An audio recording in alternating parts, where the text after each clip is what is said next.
کہانی کا عنوان لازم تھا یہ ہجر قسط نمبر 17۔ وشما کی خوشی اور حیرانی سے بلند ہوتی چیخ نے بھی فرح بیگم کو کچن سے باہر نکلنے سے مجبور کر دیا تھا۔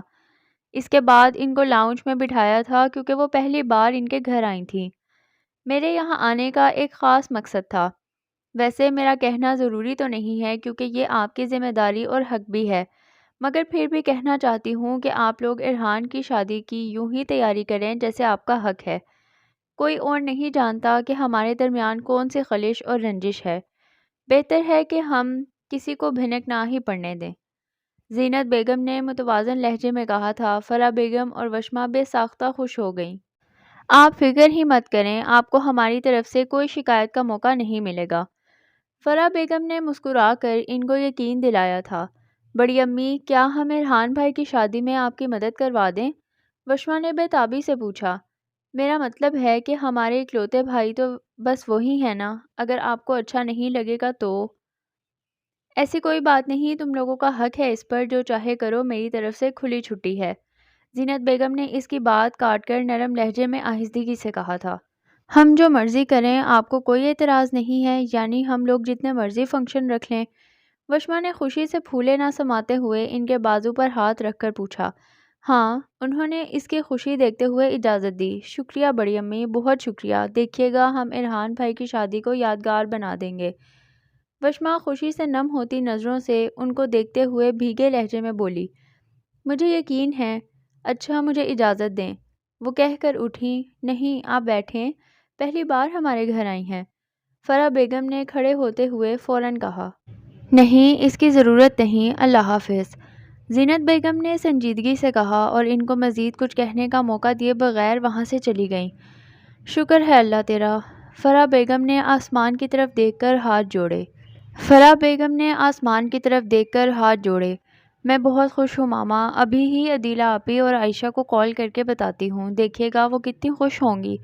وشما کی خوشی اس کے چہرے سے ہی پھوٹ رہی تھی۔ اور ہاں، اب اپنا بٹوا بھی ذرا ہلکا کیجیے گا کیونکہ ہمارا ہے اکلوتا بھائی، اور ہم ان کی شادی دھوم دھام سے کریں گے۔ وشما نے ان کے کندھے پر بازو حمائل کرتے ہوئے کہا تھا۔ یوں ہی کئی دن خاموشی سے سرک گئے تھے۔ شادی کی تیاریاں دھوم دھام سے جاری تھیں۔ تم بڑی خوش لگ رہی ہو، خیریت ہے؟ ابریش نے وشما کو اکیلے ہی مسکراتا دیکھا تو سوالیہ نگاہوں سے دیکھا۔ خوشی کی بات تو ہے، وہ لبوں پر مسکان سجائے اترا کر بولی۔ قارون کا خزانہ ہاتھ لگ گیا ہے کیا؟ ابریش نے سیڑھیوں پر اس کے ساتھ بیٹھتے ہوئے سوال کیا۔ وہ تھوڑی دیر پہلے ہی خالہ کے گھر آئی تھی، یہاں روز آنے کا دل نہیں کرتا تھا، سو وہ آج کافی دن بعد آئی تھی۔ ہا ہا ہا، یہی سمجھ لو۔ اچھا، پہیلیاں بجھوانا بند کرو، بتاؤ کیا ہوا ہے؟ اس نے ابرو اچکا کر بیزاری سے پوچھا۔ ارحان گھر پر نہیں تھا اور اس کو کئی دن سے دیکھا نہیں تھا، سو آ گئی تھی، مگر جب گھر پر بھی نہ ملا تو اس کا دل اداسیوں کی گہرائیوں میں گر گیا تھا۔ یار، ارحان بھائی کی شادی ہے نا، تو اسی لیے خوشی ہو رہی ہے۔ وشما نے انجانے میں ہی صحیح اس کے زخموں پر نمک چھڑکا۔ ابریش کو سانس رکتی محسوس ہوئی۔ کب ہے؟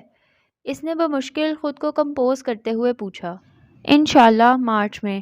وہ دل سے مسکرائی تھی، اور کیوں نہ ہوتی، اس کے بھائی کی شادی تھی، جبکہ ابریش کے لیے یہ آزمائش تھی۔ وہ وہاں سے کسی بہانے سے نکل آئی۔ کھلے آسمان تلے بھی آکسیجن کی کمی محسوس ہو رہی تھی۔ گھر آ کر وہ سیدھا اپنے کمرے میں آ گئی۔ فوراً آئینے کے سامنے کھڑی ہو گئی، جیسے اپنے آپ کو دیکھنا چاہ رہی تھی کہ وہ ارحان کے بغیر کیسی تھی۔ کیوں کسی تیسرے کو بغیر مانگے، بغیر کسی قیمت کے مل جاتا ہے جو ہمیں ہر قیمت پر چاہیے ہوتا ہے؟ اس کی آنکھوں میں نمکین پانیوں کے موتی چمکنے لگے۔ کیوں؟ اس نے اپنے نقوش کو شیشے کے اوپر ہاتھ رکھ کر چھونا چاہا۔ میں کیسے ارحان کو بتاؤں کہ میں اس کے بغیر نہیں رہ سکتی؟ اس کی آنکھوں سے آنسو ٹوٹ کر گرا۔ دل پھر سے اس شخص کو پانے کی تمنا سرے سے کر رہا تھا۔ کیا فائدہ اس خوبصورتی کا جب مجھے وہ شخص نہیں مل سکتا جس کو میں اس دنیا میں سب سے زیادہ چاہتی ہوں؟ ابریش نے بے بسی سے سوچتے ہوئے سنگھار میں سے ٹیک لگائی اور پھر سر گھٹنوں پر ٹکا لیا۔ یا اللہ، میرے دل سے یا تو اس کی محبت نکال دے یا اس کو میرا کر دے۔ وہ ہچکیوں میں رونے لگی۔ یہ محبت ایسا ہی جذبہ ہے جو آپ کو اتنا بے بس کر دیتی ہے کہ ایک پل آپ ہزاروں سال جینا چاہیں گے۔ زمر، امان کا دھیان بڑھ چکا تھا۔ ماموں سے الوداعی کلمات کہہ کر اجازت چاہی اور اب اس کی سوچوں کا دھاگا الجھ گیا تھا۔ کیوں دیکھ رہی تھی وہ مجھے یوں چھپ چھپ کر؟ اس نے بیڈ سے ٹیک لگا کر پرسوچ انداز میں ہاتھ کن پٹی پر رکھی۔ شاید میری غلط فہمی ہو۔ خود کو تسلی دینے کی اس نے ناکام کوشش کی۔ نہیں، مجھے غلط فہمی نہیں ہو سکتی۔ اس کی آنکھوں میں موجود حسرت اور غم اور ایک اور جذبے کا خیال آیا تو اس نے نفی میں سر ہلا کر سختی سے اس کی تردید کی۔ کبھی کبھی سب جان کر بھی ہمیں انجان بننا پڑتا ہے۔ کیا وہ اس شادی سے نہ خوش ہے؟ بہت سے خیالات کے الجھے دھاگے اس کی ہموار سوچوں کے رستے میں آ کر اس کو الجھن کے پنے میں دھکیل چکے تھے۔ اگر وہ نہ خوش ہے بھی تو یہ میرا مسئلہ نہیں ہے۔ اس نے میز پر رکھا کافی کا مگ اٹھا کر لبوں سے لگاتے ہوئے کندھے اچکائے۔ کیا میں اس سے پوچھوں؟ اس نے آنکھیں چھوٹی کر کے ماتھے پر انگلی رکھ کر خود کلامی کی۔ مجھے کیا ضرورت پڑی ہے؟ نہ ہی اتنا فارغ وقت ہے کہ میں یوں ضائع کروں۔ اگر اس نے پوچھنے پر کہہ دیا کہ وہ نہ خوش ہے تو میں کیا کر سکوں گا؟ کچھ نہیں، سو بہتر ہے اس ہمدردی کو گلے کا پھندا نہ بننے دوں۔ اور یوں چند لمحے مزید سوچنے کے بعد وہ خود کو مطمئن کر چکا تھا۔ جب آپ کے اندر سے احساس ختم ہو جائے تو پھر آپ کو کسی چیز کی پرواہ نہیں رہتی، نہ کسی رشتے کا بھرم رہتا ہے اور نہ ہی احساس۔ میرے پاس آپ کو دینے کے لیے دھماکے دار خبر ہے۔ وشما نے گروپ میں کال کی جس میں عدیلہ اور عائشہ ایڈ تھی۔ کیا؟ عائشہ نے سرسری سا پوچھا۔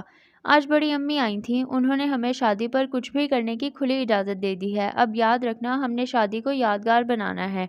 وشما نے چہکتے ہوئے ان کو بتایا تو دونوں نے ہی اس کو مذاق سمجھا۔ دماغ ٹھیک ہے نا؟ عدیلہ کو یہ مذاق بھی برا لگا۔ قسم سے میں جھوٹ نہیں بول رہی، بڑی امی آئی تھیں۔ اس کا لہجہ اب یقین دلانے والا ہی تھا۔ واؤ، ہم ضرور آئیں گے۔ عائشہ کی خوشی کا کوئی ٹھکانہ نہیں تھا۔ ہاں، جلدی سے آ جائیے گا کیونکہ بہت سی تیاریاں کرنی ہیں، وشما نے چہکتے ہوئے کہا۔ چند ایک باتوں کے بعد اس نے کال کاٹ دی تو عائشہ نے ارحان کو میسج کیا۔ بہت شکریہ بھائی، آپ نے بڑی امی کو ہمارے گھر بھیج کر ہم پر بہت بڑا احسان کر دیا ہے، ہمیں بہت بڑی خوشی دے دی ہے، دلی شکریہ۔ ہم آپ کی شادی کو یادگار بنا دیں گے۔ اب میرے لیے کلاسز سے زیادہ امپورٹنٹ آپ کے شادی کے فنکشنز ہیں۔ ارحان نے مسکرا کر میسج دیکھا اور یو آر آلویز ویلکم کا رپلائی بھیج کر خوشی اور اطمینان بھری سانس اندر کھینچی۔ یہ سب ماما کا احسان ہے، شاید سمندر سے بھی بڑا دل ہے میری ماں کا، اس نے مسکرا کر سوچا۔ شادی کی تیاریاں شروع ہو گئی تھیں، ہر چیز زمر کی پسند کے مطابق لی جا رہی تھی، مگر دل کسی بھی چیز سے خوش نہیں ہو رہا تھا۔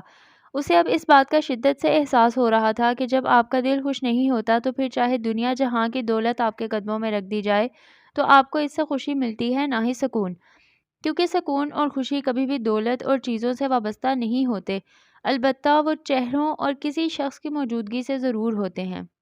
آج اس کے جہیز کو فائنل ٹچ دے دیا گیا اور وہ لوگ سوات واپس جا رہے تھے کیونکہ شادی سوات سے ہی ہونی تھی۔ دلاور صاحب لوگوں سے بھی سارے معاملات طے پا گئے تھے تو ان کو بھی کوئی اعتراض نہیں تھا۔ جہیز میں اسے دنیا جہاں کی بہترین سے بہترین شے دی گئی تھی، شاید اگر کوئی دیکھتا تو وہ ان چیزوں کو حسرت بھری نگاہوں سے ضرور دیکھتے، مگر اس کا کڑلاتا دل یہ گزارش کر رہا تھا کہ اسے سب کچھ لے لیا جائے، بس بدلے میں مان کا ساتھ دے دیا جائے، مگر کبھی بھی آپ کو سب دے دیا جاتا ہے اور بس وہ نہیں دیا جاتا جو آپ کا سب کچھ ہوتا ہے۔ زمر اب پیکنگ کر رہی تھی اور عزا اس کی مدد کر رہی تھی۔ کہانی ابھی جاری ہے۔